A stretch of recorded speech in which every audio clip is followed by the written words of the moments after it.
Hello everyone, how's it going? I'm WoWcrendor, and we've got some classic WoW news for the first time in I think since BlizzCon. It's been a long time. So I was like, oh my god, we gotta talk about this. So, the Blizzard team has released a little dev water cooler on World of Warcraft Classic. I'm gonna read through the first bit. I've already read through all of it, but just for the sake of the video. Greetings! Development of World of Warcraft Classic's underway, and we're excited to share some of the challenges and solutions we're working on. As we mentioned last BlizzCon, the process of restoring classic game is not straightforward, and it's important to us to take the time and effort to get it right. This includes poring over numerous game versions, data, code, meticulously scrutinizing all the changes we've made over the years. Rest assured, the WoW Classic team's hard at work making it a reality. Blah, blah, blah, blah, blah, blah. So yeah, they're working on it. WoW Classic, first prototype. Here's the big thing. The first and among the most important decision we had to make was which version of the game to focus on. As many of you have noted, the Classic period was 2 years long and full of changes. Core features like Battlegrounds were introduced in patches after WoW's original launch, and class design was similarly changed over time. After careful consideration, we decided on patch 1.12 Drums of War as our foundation because it represents the most complete version of the classic experience. Once we had our starting point, we began taking stock of what we had in the source code and what we can make available, which included restoring the original development database from archival backups. After stitching various key pieces together, we had a locally rebuilt version of patch 1.12 running internally. The team could create characters and do basic questing and leveling and dying, which we did many times, for testing purposes. Obviously. Our initial runs exposed a few expected issues. The game sometimes crashed, didn't recognize modern video cards, was incompatible with our current login system. That first pass also couldn't support any of our modern security and anti-cheating capabilities. Clearly, we had a lot of work to do to make Classic WoW live up to the Blizzard standard of quality and deliver the experience players want. Okay, so first off, let's talk about this. This means everybody's been like, when's the game gonna start? It's gonna start at this point, that point. I've seen people be like, the game will start at patch 1.12. But from what I've read, that doesn't mean it's going to start at patch 1.12. What it means is they chose patch 1.12 to kind of test and rebuild the game with. So you can probably go back to patch 1.2's build and then create this classic WoW and then kind of dial it back a bit content-wise once you got everything working for a modern standard of a game. So it could go one of both ways. It can go, they're just creating a 1.12 client and then rolling everything back from there to be like, hey, you know, now we've redone all the data and the files and rebuilt everything from the ground up. And so we're able to dial it back and say, hey, we'll get back to patch 1.2 eventually, but for now, we're going to be, you know, starting from like one of the oldest patches or something. That could be a way they go. Or they could just say, hey, it's patch 1.12. Here's all of Classic WoW. This was the last patch before Burning Crusade hit. Enjoy. It's possible they do that too. So at this point, you know, there's so many people like arguing back and forth like, what's up, brother? But I think you should just be happy that they've got something, they got it going, right? You know, they decided, hey, this was the most modern version of Classic WoW. This is going to be the easiest for us to work with, get it out fast. So I'm fine with that. I think it's perfectly fine. You know, I mean, when it boils down to it, they have gotten a old version of Classic WoW running, and that's, you know, that's step one. So they're doing something right. Now, as we continue on, obviously, you know, it's crashing, it's blah, blah, so they've got to rework a lot, which is why it's still going to take a lot of time for them to get Classic WoW out, obviously. Some people were like, what if it's out by BlizzCon? It's like, no. Path forward, second prototype. Speaking of engineering, World of Warcraft's a very data-driven game, which means the basic code is flexible and the specific way it behaves is controlled by information contained in the databases. Things like quests, monsters, items, and the rules for how these all interact are defined by designers and artists in data.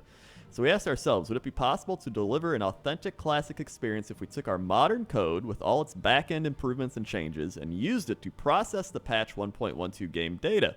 While that might seem counterintuitive, this would inherently include classic systems like skill ranks, old quests, and terrain, talents, and so on. While later features like transmog and achievements would effectively not exist because they were entirely absent from the data. After weeks of R&D, experimentation, and our prototyping, we were confident we can deliver the classic WoW content and gameplay without sacrificing the literally millions of hours put into the back-end development over the past 13 years.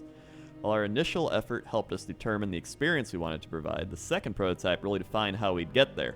Starting from a modern architecture with all its security and stability changes means the team's efforts can be focused on pursuing an authentic classic experience.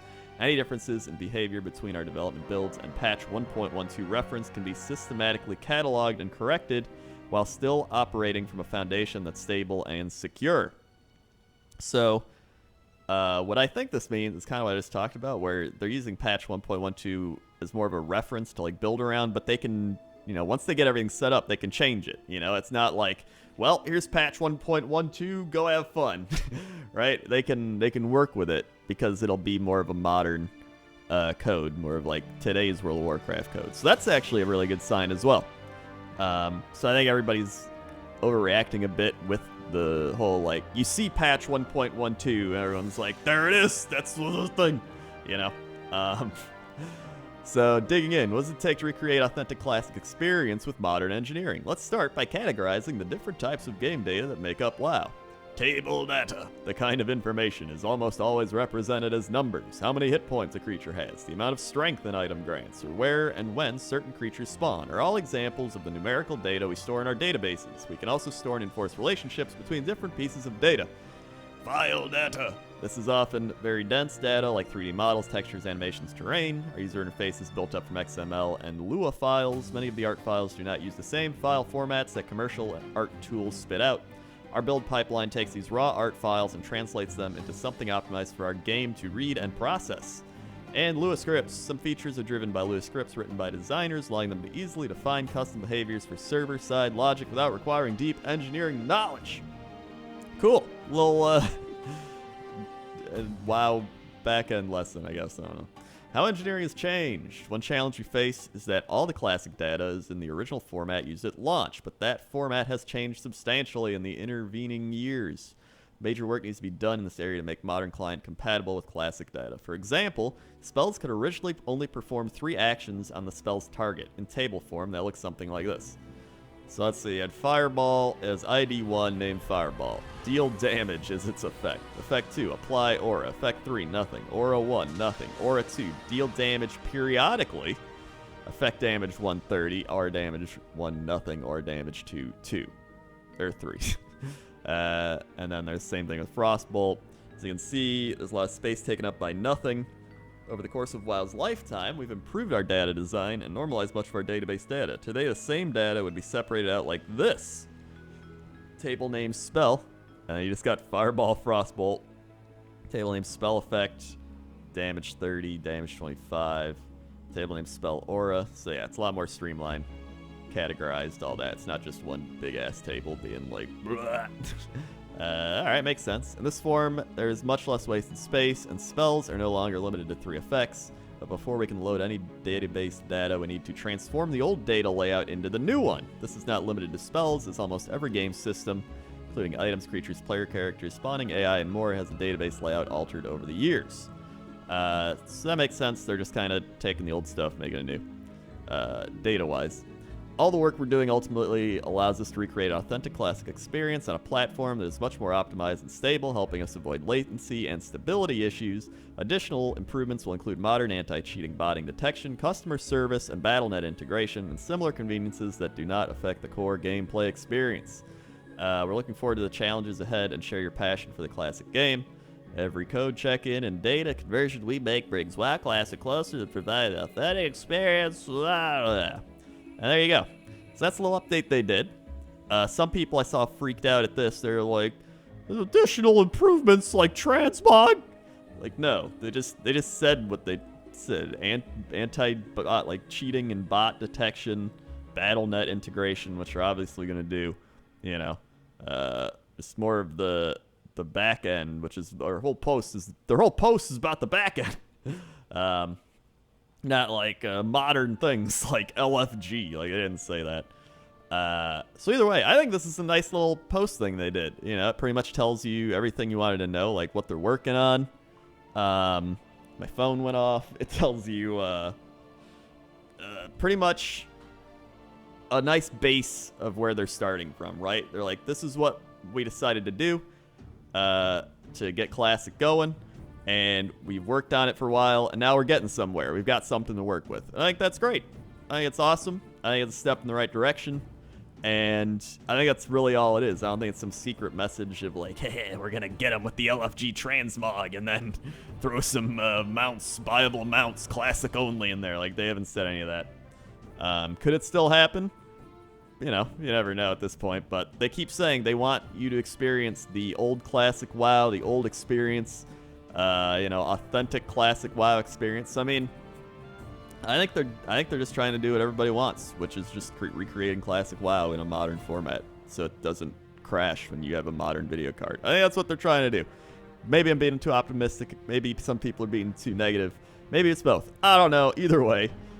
Post your comments in the comments section below on what you think. I think this is great, but tell me what you think in the comments section below. If you guys want to actually look at the old patches, I have videos of me reading over the old WoW patches.